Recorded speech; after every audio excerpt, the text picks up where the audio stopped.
AFC কিশোরী championship বাহরাইনকে গোল বন্যায় ভাসিয়েছে বাংলাদেশ। জিতেছে 10-0 গোলে।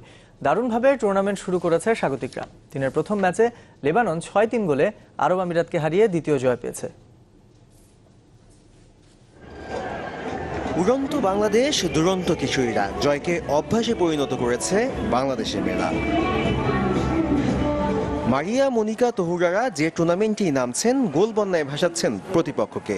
গেল আসরের বাছাই পর্বের চ্যাম্পিয়নদের এবারের শুরুটাও দুরন্ত, বিধ্বস্ত করেছে বাহরাইনকে।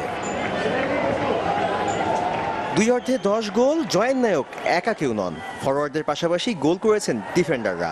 10 গোলে অবদান 7 ফুটবলারের। শুরুটা 12 মিনিটে ডিফেন্ডার আনাই মোগেনের ডি বক্সের বাইরে থেকে নেওয়া শট থেকে।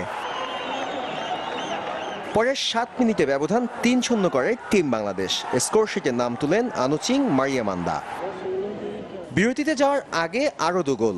ইনজুরি সময়ে গোলদাতার তালিকায় নিজের নাম যোগ করেন ফরওয়ার্ড শামসুন নাহার।